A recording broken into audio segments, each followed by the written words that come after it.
அல்லேலூயா, அல்லேலூயா, அல்லேலூயா. ஒரு மாதத்தையும் நாம் துவக்கி அந்த மாதத்தை முடிப்பது நமக்கு தேவன் கொடுத்திருக்கிற ஒரு பெரிய ஆசீர்வாதமான காரியங்கள்.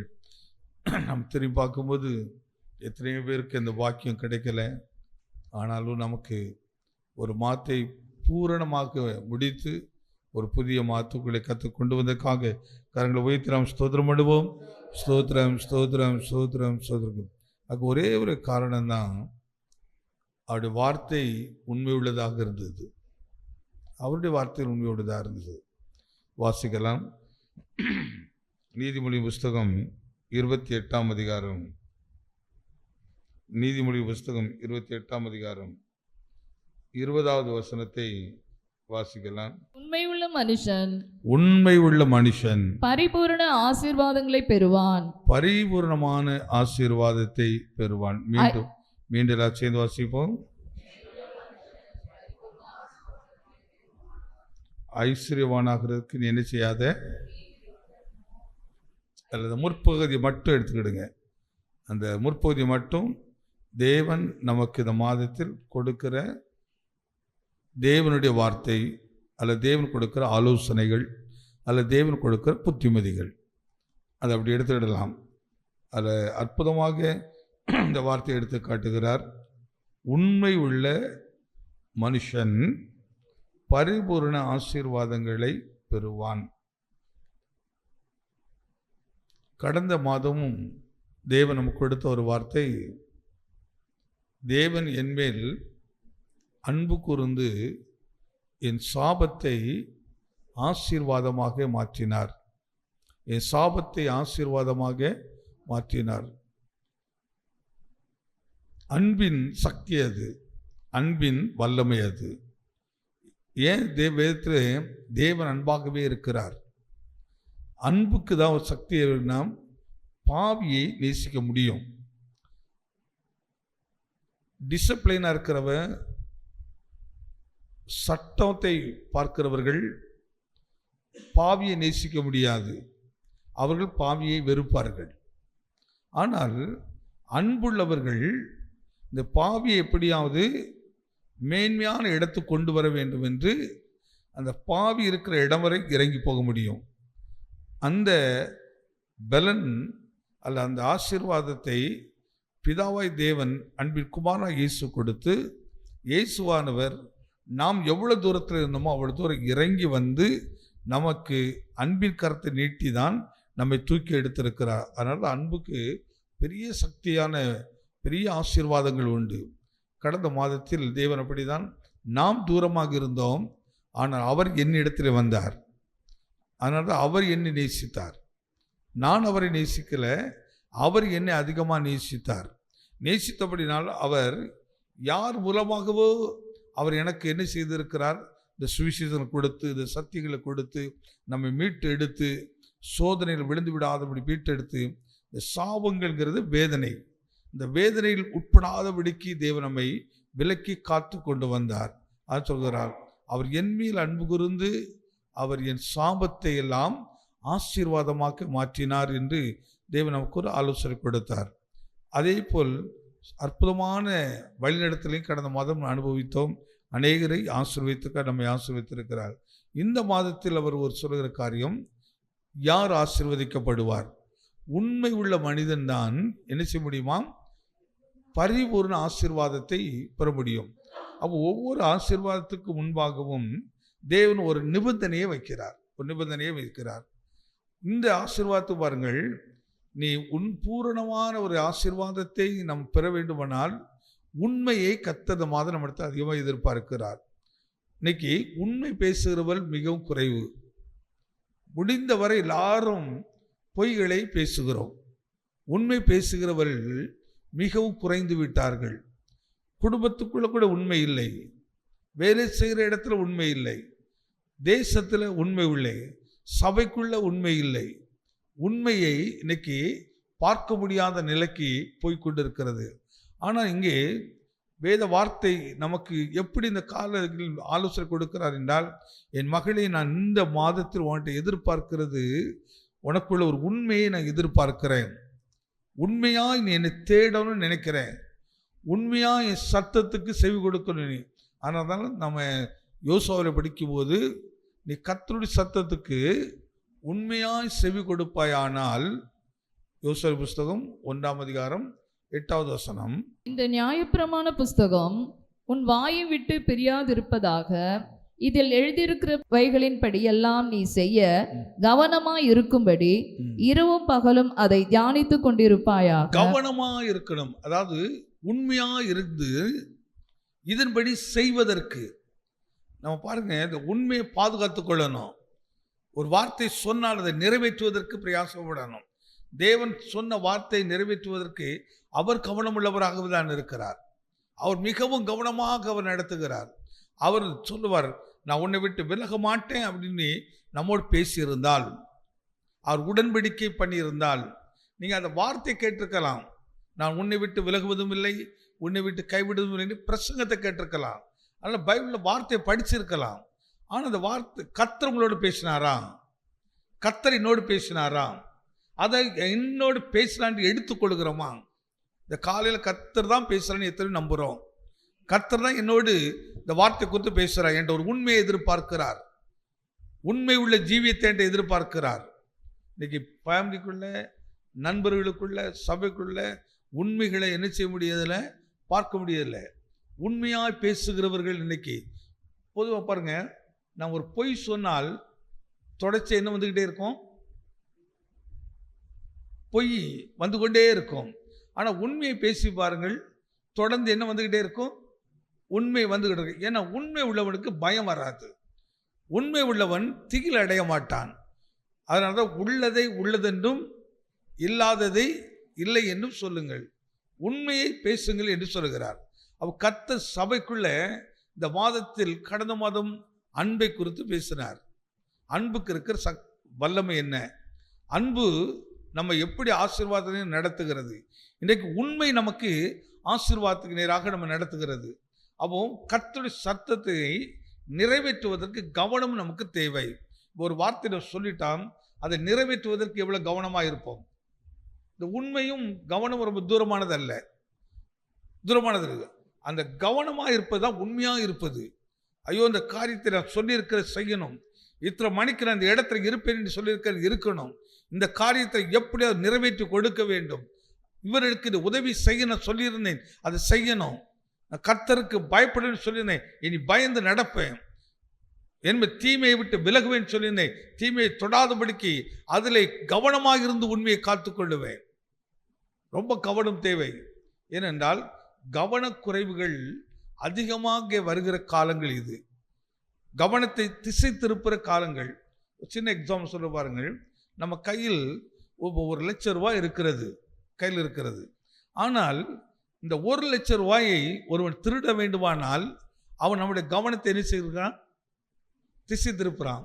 அதற்கு அவன் பயன்படுத்துவது எவ்வளவு? அவன் பயன்படுத்துவது எவ்வளவு? ஒரு 10 ரூபாய் தூக்கி போடுகிறான், அல்லது ஒரு 50 ரூபாய் தூக்கி போட, அல்லது 100 ரூபாய் தூக்கி போடுகிறான். இது விழுந்ததை கீழே நம் கண்களை பார்த்த உடனே நமக்கு இப்போ எது பெருசாக தெரிகிறது? நம்மிடத்தில் இருப்பதை பார்க்கிலும் இங்கே விழுந்து கிடக்கிறதை இதை பார்த்த உடனே நம் கவனத்தை அங்கு திருப்புகிறது, நம் ஜாக்கிரதையை மாற்றுகிறது, நம்முடைய உண்மையை மாற்ற பார்க்கிறது, உண்மை ஜீவித்திலிருந்து வழி தப்பி போக பண்ணுகிறது. நம் கவனம் அந்த பக்கம் திரும்பின உடனே பாருங்கள், அழகாக நம் பையில் இருந்த, கரத்தில் இருந்த ஒரு பெரிய ஆசீர்வாதத்தை இழந்து விடுகிறோம், பெரிய நன்மைகளை இழந்து விடுகிறோம். ஆனால் நமக்கு தெரிவதில்லை. எப்பொழுது தெரிகிறது? இழந்த பின்பு நாம் பரிதபிக்கிறோம். ஐயோ, என்னிடத்தில் இவ்வளவு பெரிய அமௌண்ட் நான் இழந்து விட்டேனே. சில நேரங்களில் சின்ன சின்ன காரியத்தை நிமித்தம் பெரிய சமாதானத்தை இழந்துடுறோம், பெரிய ஐக்கியங்களை இழந்துகிறோம். சின்ன குறைவுகளினால் பாருங்கள், சின்ன குற்றங்களை அதில் உண்மை இல்லாமல் போகிறதுனால் குடும்பங்கள் உடைக்கப்படுகிறது, சிதைக்கப்படுகிறது, நண்பர்கள் சிதைக்கப்பட்டு போய் விடுகிறார்கள், பரிசுத்தம் சிதைக்கப்பட்டு விடுகிறது, தேவ அன்பு குறைந்து போகிறது. இன்னைக்கு தேவனை விட்டு எப்படி விலகி போகிறோம்? இந்த உலகத்தில் சில சின்ன சின்ன காரியங்கள் நமக்கு இந்த பொல்லாத வல்லமையை நாம் வெளிப்படுத்தி அதை காட்டி நம்முடைய கவனத்தை உண்மையற்றவளாக மாற்றி விடுகிறது, உண்மையில்லாதவளாக மாற்றி விடுகிறது. நிறைய நேரங்களை கவனித்து பாருங்கள். நல்லா ஜெபிக்க வேண்டும் என்று கர்த்தர் நமக்கு ஒரு கட்டளை கொடுத்திருப்பார். என் மகளை நான் உன்ட்ட ஒன்றை எதிர்பார்க்கல, நீ காலையில் உண்மையாக ஜெபிக்கணும் அப்படின்னு எதிர்பார்க்கிறேன், நீ உண்மையாக நடக்கணும் உன்ட்ட எதிர்பார்க்கிறேன், நீ உண்மையாக பேசணும் எதிர்பார்க்கிறேன். ஆனால் பாருங்க, அந்த உண்மையை நிறைவேற்றக்கூடாதபடி கவன சிதைவுகளை உண்டாக்கி விடுகிறார். சிந்தையிலே சிதைவுகள், மனதிலே சிதைவுகளை உண்டாக்கி நம்முடைய எண்ணங்களை தாறுமாறாக்கி விடுகிறார். நாம் பெற்றுக்கொள்ள வேண்டிய ஆசீர்வாதங்களை, பூரணமாய் பெற்றுக்கொள்ள வேண்டிய நன்மைகளை பெற்றுக்கொள்ளாமல் குறைவுள்ளவர்களாக காணப்பட்டுக்கிட்டு இருக்கிறோம். நிறைய குறைவுகள் காரணம் சின்ன காரியங்களில் நாம் அஜாக்கிரதையாக இருந்தது தான். பெரிய நஷ்டம் வருவதற்கு பெரிய பிரச்சனை வருவதில்லை, சின்ன பிரச்சனை தான் பெரிய நஷ்டத்தை உண்டாக்குது, பெரிய பாடுகளை உண்டாக்குறது. ஆனால் தான் இங்கே சாலமோன் சொல்லும்போது தேவன் நம்மிடத்தை எதிர்பார்க்கிற என்னது? உண்மையை எதிர்பார்க்கிறார். என் வாழ்க்கையில் நான் உண்மை இல்லாதவனாய் போனபடியினால், அவர் அனுபவம் அது, என் வாழ்க்கையில் உண்மை இல்லாதவனாய் போனபடியினாலே நான் எப்படிப்பட்டவனாக இருந்தேன். ஒரு காலத்தில் என் தாயும் நானும் என் சகோதரர்களால் அற்பமாக எண்ணப்பட்டோம். இந்த ராஜ்யஸ்தானத்து வரக்கூடாதபடிக்கு புறக்கணிக்கப்பட்டோம். ஆனால் என் தகப்பன் எங்கள் மேல் பிரியமாக இருந்தார். இதை காட்டுகிறது? தேவன் என் மேல் பிரியமாக இருக்கிறார், தேவன் நம்ம பிரியமாக இருக்கிறார். ஒருவேளை நீ ஒரு குடும்பத்துக்குள்ள மதிப்பு மரியாதை இல்லாதபடிக்கு இருக்கலாம், இல்லாமல் இருக்கலாம். ஆனால் அப்படிப்பட்ட நாட்களிலே சாலமோனுக்கு தகப்பனுடைய கண்களில் இறக்கம் கிடைச்சது, தகப்பனுடைய கண்களில் இறக்கம் கிடைச்சது. ஆனால் தான் அதே சாலமோன் இன்னொரு வார்த்தையை எடுத்து காட்டுறா பாருங்க.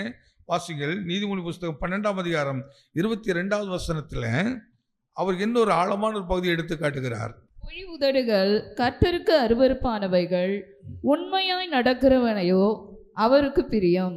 உண்மையாய் நடக்கிறவர்கள் யாருக்கு பிரியம்? அப்போ யார் இந்த உலகத்தில் நாம யாராவது நேசிக்கணும்னு சொன்னா யாரை நேசிப்பார்கள்? பொய்யர்களையா உண்மை உள்ளவர்களையா? யாரை நேசிக்க விரும்புவார்கள்? உண்மை உள்ளவர்களை. அதனால இன்னைக்கு உண்மை குறைஞ்சு போச்சது, அன்பு குறைந்து போயிட்டது. ஒருவனோடு ஒருவன் பொய்யை பேசுகிறான், ஒருவனோடு ஒருவன் துரோகம் பண்ணுகிறான். இன்னைக்கு இப்படிப்பட்ட ஒரு காரியம் நடக்கிறது. ஆனால் இவைகளெல்லாம் குறைந்து போய்கொண்டே இருக்கிறது. ஆனால் கர்த்தர் மக்களை மீண்டும் ஒரு புதிதான ஒரு எழுப்புதலை உண்டாக்க விரும்புகிறார், ஒரு மறுமலர்ச்சியை உண்டாக்க விரும்புகிறார். என் பிள்ளைகளை இப்பொழுது இருக்கிறது போதாது, நீ உண்மை உள்ளவனாக மாறணும். என் முகத்தில் உண்மையாய் தேட நினைக்கிறேன். உண்மை உள்ளவன் பரிபூர்ண ஆசீர்வாதத்தை பெறுவான். யோசேப்பு கொஞ்சம் எடுத்துக்கிடுங்க. அவர் எல்லா இடத்திலும் அவர் உண்மை உள்ளவராக இருக்கிறார். தன் தகப்பன் இடத்தில் உண்மை உள்ளவராக இருக்கிறார், சகோதர இடத்தில் உண்மை உள்ளவராக இருக்கிறார், தான் வாங்கப்பட்ட எஜமானுடைய வீட்டில் உண்மை உள்ளவராக இருக்கிறார், சிறைச்சாலையில் உண்மை உள்ளவராக இருக்கிறார். அப்போ அவர் எந்த இடத்துல இருந்தாலும் சாலமோனுடைய யோசேப்பினுடைய இருதயத்தில் இருந்த உண்மை குறைவில்லை, அதை ஜாக்கிரதையாக காத்து கொண்டார். ஆனால் யோசுவா படிக்கும் போது அந்த வார்த்தை, இந்த நியாயப்பிரமாண புஸ்தகம் உன் வாயை விட்டு பிரியாது இருப்பதாக இதில் எழுதியிருக்கிறபடியெல்லாம் நீ நடக்க என்ன செய்ய? கவனமாயிரு, உண்மையாயிரு. ஆண்டவனுக்கு எனக்கு இந்த வார்த்தை கொடுத்திருக்கிறார். இந்த காலையில் எழுந்து நான் ஒவ்வொரு நாள் வசனத்தை படித்து தியானிக்கும் போது அந்த வசனத்தின் அடிப்படையிலே நான், ஆண்டவரே இந்த வார்த்தை இன்னைக்கு எனக்கு கிடைத்திருக்கிறது, இந்த வார்த்தைப்படியே என்னை நடத்தும். அதனால தான் பொதுவாக ஜெபிக்கும் போது ஒவ்வொருவரும் அவங்க இஷ்டத்துக்கு ஜெபிக்கக்கூடாது. உங்கள் கஷ்டத்தை நினைச்சு ஜெபிக்காதீங்க, வார்த்தையை நினைத்து ஜெபிங்கள், வார்த்தையை நினைத்து பயன்படுத்துங்க. காலையில் எழுந்து ஒரு சின்ன பாட்டு பாடிட்டு அப்படியே வசனத்தை எடுத்து படிங்க. உங்களோடு வசனம் பேசுவர படிங்க. ஏதாவது வசனம் உங்களோட பேசும்போது உடனே வசனத்தை பிடித்து கொள்ளுங்கள். ஆண்டவரை இந்த வசனத்துக்கு நான் உண்மையாக இருக்க கிருபைதாரும், இந்த வசனத்தை உண்மையாக பிடித்து நடக்க கிருபைதாரும். இந்த வார்த்தை பிடித்து அந்த வார்த்தை அடிப்படையில் ஜெபம் பண்ணி பாருங்க. அந்த நாள் அந்த வெற்றியை நீ காண்பீர்கள், அந்த மாதம் அந்த வெற்றியை காண்பீங்க. அப்போ இந்த மாதத்தில் இப்படி ஒன்றாக ஒவ்வொரு 12 மாதம் 12 வாக்குத்தத்தம் இருக்குது. அப்போ 12 வாக்குத்தத்தத்தை நம்ம கேட்டு இந்த 12 விதத்தில் பூர்ணம் அடைகிறோமா அடையலையா? கொஞ்சம் திரும்பி பாருங்க. ஒவ்வொரு மாதம், போன மாதம் வாக்குத்தத்தத்தை எத்தனை பேர் அப்படியே நடந்தோம்? எத்தனை பேர் நடந்தோம் கேட்குறோம். ரொம்ப நல்லா இருந்துச்சு இப்படி சொன்னார். இது இல்லை, இங்கே நம்ம அழகுக்கு பேசுறது இல்லை, தேவனுடைய மனதை பேசுகிறோம். தேவன் என்னோடு என்ன எதிர்பார்க்கிறார், தேவன் என்னத்தை என்ன எதிர்பார்க்கிறார். அப்போ போன மாதத்தில் அவர் பேசுறது அவருடைய அன்புக்கு சொல்கிறார். நீ என் மேல் அன்பு கூர்ந்தீர் ஆண்டவரே. அப்போ எத்தனை பேர் அந்த அன்பை குறித்து ஜெபம் பண்ணீங்க? அப்பா உங்கள் அன்பு, உங்களுடைய அன்பு ஆண்டவரே, உங்கள் அன்பு என் சாபத்தை மாற்றும். அந்த வார்த்தையை சொல்லி ஜெபம் பண்ணீங்க. அப்புறம் என்ன நினைக்கிறோம், எனக்கு ஆண்டவர் உண்மையை செய்யலை. நீ காலை எழுந்து அந்த மாதம் சொன்ன வார்த்தையை பிடித்து ஆண்டவர் இந்த வசனத்தை அடிப்படையில் நீங்கள் என்மேல் அன்பு கூர்ந்திருக்கிறீங்கப்பா. ஆண்டவரே, உங்கள் அன்பு எனக்குள்ளே ஊற்றப்பட்டிருக்க உண்மையானால் இப்பொழுது உங்கள் சுபாவம் எனக்குள்ள வந்திருக்கும். உங்கள் சுபாவம் என்கிட்ட வந்திருக்குன்னா என்ன, நான் இதுவரை சாபத்தை பேசிட்டு இருந்தேன். சாபம் என்ன, மற்றவங்களை கஷ்டப்படுத்தும்படி நடந்தேன், கஷ்டப்படும்படி பேசினேன், ஒருவருடைய குற்றத்துக்குள்ள நான் மன்னிக்கலை. ஆனால் இப்போ உங்கள் அன்பு என் மேலே ஊற்றப்பட்டபடினாலே இப்போ உங்கள் சுபாவம் என் மேலே வந்துச்சுது. இப்போ நான் எல்லாருக்கும் அன்புள்ள வார்த்தையை பேசுகிறேன், மற்ற உதவியுள்ள வார்த்தையை பேசுகிறேன், உதவி செய்கிறவனாய் மாறுகிறேன். இப்போ சாபம் எப்படி மாறுது, ஆசீர்வாதமாய் மாறுது. எத்தனை இந்த 3 அடிப்படையில் ஜெபம் பண்ணீங்க? அப்படி யாராவது ஜெபம் பண்ணீங்கன்னா அவங்க மட்டும் கைகள் வைத்து ஒரு ஆமென் சொல்லுங்க. கேட்டதை அன்னைக்கு விட்டுட்டோம். வாக்குத்தத்தங்கிறது ஏதோ ஒன்று சொல்லிட்டு போறதுக்கு இல்லை, அதோட தன்மை என்ன, அதை நீ நினைக்கிறாயா, அது மேல் அன்பு கூறுகிறாயா? இன்னைக்கு கர்த்தர் வார்த்தை மேலே இவ்வளவு உண்மையா இருக்குன்னு நினைக்க போறோம், வார்த்தை மேல. ஆனால் தான் சங்கீதம் 1ஆம் சங்கீதத்தில் 2வது வசனத்தை எடுத்துக்கிடுங்க. அது ஒரு வார்த்தை சொல்றா பாருங்க. கர்த்தருடைய வேதத்தில் பிரியமாயிருந்து, கர்த்தருடைய வேதத்தில் பிரியமாயிருந்து இரவும் பகலும் அவருடைய வேதத்தில் தியானமாய் இருக்கிற மனுஷன், அவருடைய வேதத்திலே தியானமாய் இருக்கிற மனுஷன். மீண்டும் ஒருவரே எல்லாம் சேர்ந்து பாடிங்க.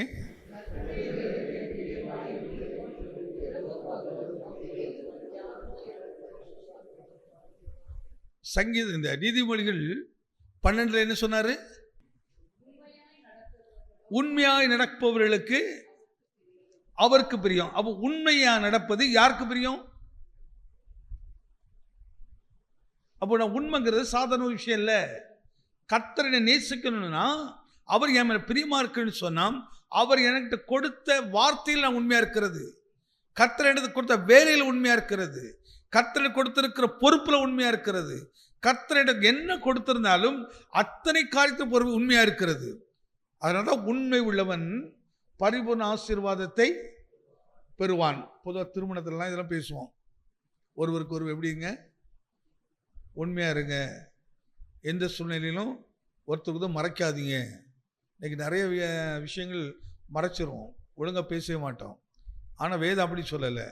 உண்மையாக இருந்தால் அந்த வீட்டுக்குள்ளே என்ன இருக்கும், ஆசீர்வாதம்னு சொல்லலை, பரிபூரண ஆசீர்வாதங்கள். கணவனிடத்தில் உண்மையா இருக்கிறது, மனைவியிடத்தில் உண்மையா இருக்கிறது, பெற்றோரிடத்தில் உண்மையா இருக்கிறது, சபையில் உண்மையா இருக்கிறது, தேவனுக்கு உண்மை, இப்படி எல்லாத்துக்கும் உண்மை உண்மை உண்மை இருந்து பாருங்க. உண்மை உள்ளவனுக்கு அந்த ஆசீர்வாதத்தில் குறைவே வராதான், குறை வருவதில்லை. திருமணத்தில் இந்த ஆலோசனை கொடுப்போம். ஒருவருக்கு நீ புது வாழ்க்கை தொடங்குறீங்க, இன்னைக்கு ஒரு புது மாதத்தை தொடங்குறோம். இந்த புதிய மாதத்தில் கடவுள் நம்மிடத்தை எதிர்பார்க்கிறது உண்மை. எத்தனை பேர் நம்புறீங்க? அப்போ முதல்ல காலையில் தேடுவதில் உண்மையாக இருக்க பிரயாசப்படுங்க. 1 மணி நேரம் ஆண்டவர் கொடுப்பேன், 1 மணி நேரத்தை கர்த்தருக்கு கொடுப்பேன். எவ்வளோ கஷ்டம் இருந்தாலும் எவ்வளோ சூழ்நிலை இருந்தாலும் நான் 1 மணி நேரமாவது காலையில் கர்த்தருக்கு உண்மையாக இருப்பேன். இப்போ சிலது தடை வந்துடும். எப்படி தடை வந்துடும் சொல்லுவேன். இப்போ ஏதாவது சாக்கு போக்கு சொல்லுவோம், ஒரு கெஸ்ட்டு எங்கள் வீட்டுக்கு வந்துட்டாங்க, ஆனால் என்கிட்ட குழந்தை தடையாக இருக்குது. இல்லை, இந்த தடையை சொன்னேன். நீங்கள் அதே நபர் அதே வீட்டுக்குள்ளே 1 மணி நேரம் உட்கார்ந்து ஜெபம் பண்ணுங்க. அதே நேரத்தை நான் இப்போ எனக்கு என் குழந்தை முக்கியமா ஜெபம் முக்கியமா? எது உண்மை? உண்மையாக இருந்தால் கர்த்தர் குழந்தையை காத்துக்கொள்கிறார். அதுக்கு அந்த உண்மையின் சத்தியத்தை கற்றுக் கொடுப்பார். அவர் உண்மை உள்ளவர். அதனால தான் முதல்ல கர்த்தருக்கு உண்மையாக இருப்போம். நம்ம நீ கர்த்தர் உண்மையாக இருந்தால் எல்லாத்துக்கும் உண்மையாக இருப்போம். நான் தொழில் ஆசீர்வதிக்கப்படும். அதை குறித்து தான் அவ கர்த்தர் பிரியா மேலே வந்துச்சுன்னா இங்கே சங்கீதக்காரர் எடுத்து காட்டுகிறாரு.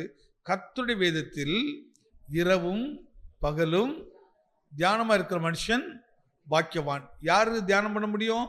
பிரியமாக இருக்கிறவன். பிரியமாக இருக்கிறவன்.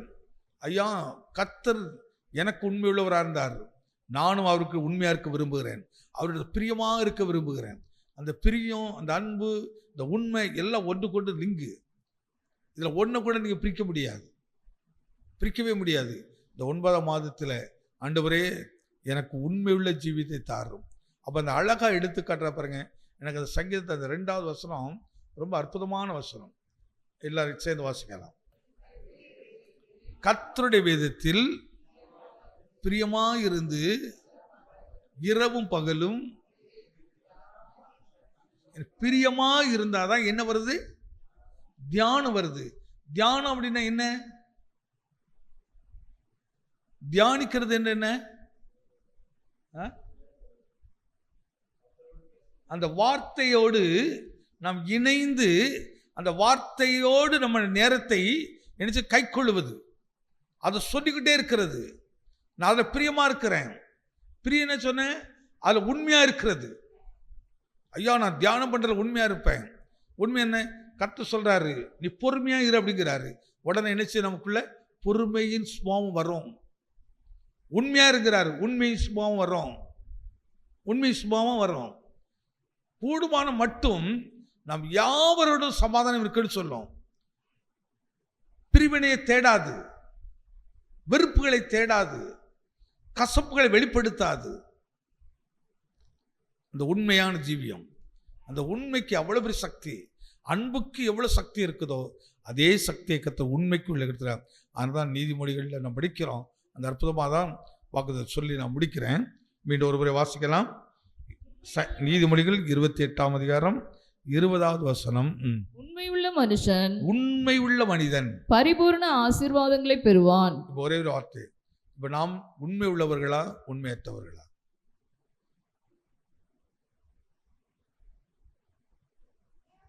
ஆண்டவரே, இந்த 10வது மாதம் இதுவரை 9 மாதம் கடந்துச்சுது.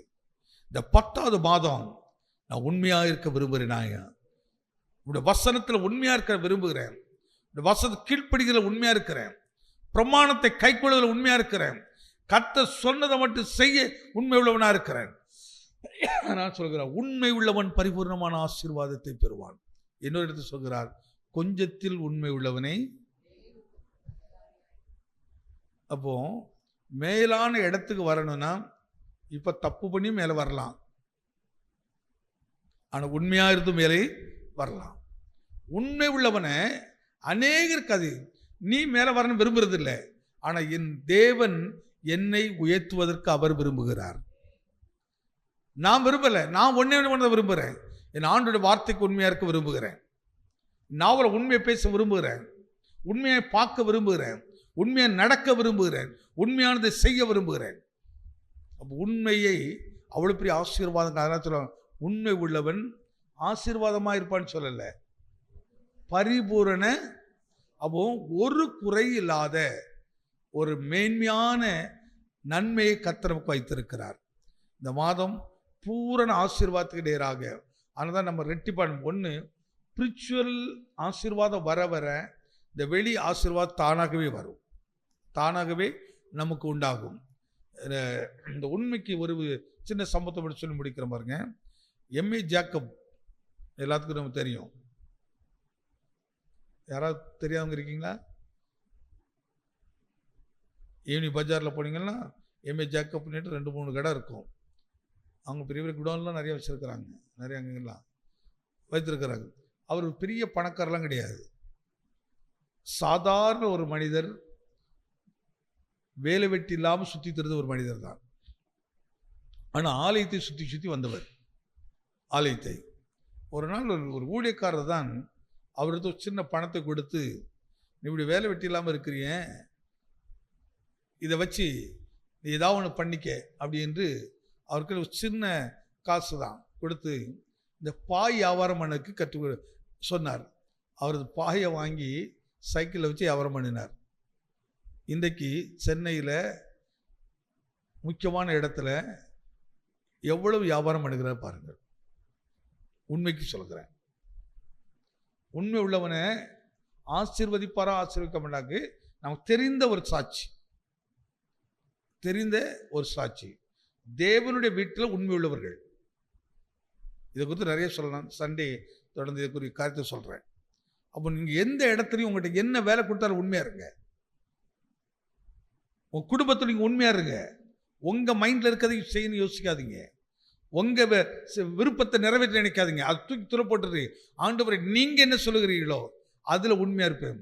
சாதாரண பாயை வாங்கி விற்ற ஒரு மனிதர், ஆனால் இன்றைக்கு அவரிடத்தில் எத்தனையோ பேர் வேலை செய்கிறார்கள். எத்தனையோ பேருக்கு அவர் வேலைக்கு சம்பளம் கொடுக்கிறார். ஆமே, சம்பளம் வாங்குகிற வேலையை அவர் செய்யலை, சம்பளம் கொடுக்கிற வேலையை செய்தார். ஆனால் அந்த உண்மைக்கு அவ்வளோ பெரிய தேவன் சொல்கிறாரு. உடனே இவருக்கு என்ன தெரியும்னு நினைக்கல, சபையில் வந்து ஏதாவது சாப்பாடு கிடைக்காம நினைக்கல. நீ போய் உழைச்சி சாப்பிடு, அதில் உண்மையாக செய்து பாரு.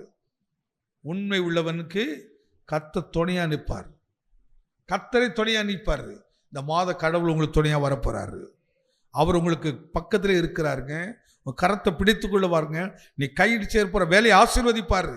ஆனால் தான் யோசுவா 1:8 விதமாக சொல்லுங்க, இந்த நியாயப்பிரமாண புஸ்தகம் உன் வாயை விட்டு பிரியாதிருப்பதாக அதை எழுதியிருக்கிறபடியெல்லாம் செய்ய கவனமாயிரு, அப்பொழுது உன் வழியை வாக்கியப்பண்ண வைத்து நம்புறீங்க.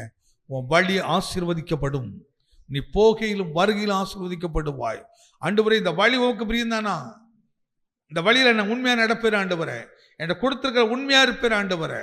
நீங்கள் உண்மையாக இருந்தால் பயப்படா பேசலாம், தைரியமாக இருக்கலாம், உண்மையாக இருக்கும். ஆனால் சங்கீதத்தில் சொல்லும்போது கர்த்தருடைய வேதத்தில் இரவும் பகலும் தியானமாக இருக்க மனுஷன், பிரியமாக இருந்து தியானமாக இருக்க மனுஷன் வாக்கியவான். நாம் செய்வதெல்லாம், எத்தனை விசுவாசிக்கிறேன்? கரங்களை தட்டி, ஆண்டவர் என்னை இப்படி நடத்துவார். அவன் செய்வது எல்லா வாக்கியம், அவன் செய்வது எல்லா வாக்கியம். ஒரு இடத்துல கூட, ஆனால் பொதுவாக ஃபேமிலிக்குள்ள நம்ம எந்த விஷயத்திலும் மனைவிட்ட மறைக்கவே கூடாது, கணவனிடத்தை மறைக்கக்கூடாது, பிள்ளைகள் பெற்றோர்கிட்ட மறைக்கக்கூடாது. உண்மையாக இருக்கணுங்கிறது. வேலை செய்கிற இடத்துல மேலானவர்களுக்கு உண்மையாக இருக்கணும், மறைக்கவே கூடாது. உங்கள் மேலே சூப்பர்வைசர் இருக்கணும், அவனுக்கு உண்மையாக இருக்கணும். உண்மை உள்ளவன் பரிபூர்ண ஆசீர்வாதத்தை பெறுவான். இந்த வார்த்தை சொல்லி ஜெபம் பண்ணுங்க. ஆண்டவர், நீ இந்த வேலை கொடுத்திருக்கிறேன், நான் உண்மையாக இருக்கிறேன், என் குடும்பத்தை கொடுத்தால் உண்மையாக இருக்கிறேன், உண்மையாக இருக்கிற. நீ உண்மையை நாம் செய்யும்போது கர்த்தரின் பிரிய நம்மேல் வரும். அவர் பூரணமான ஆசீர்வாதத்தை அவரிடம் கட்டிடுவார்.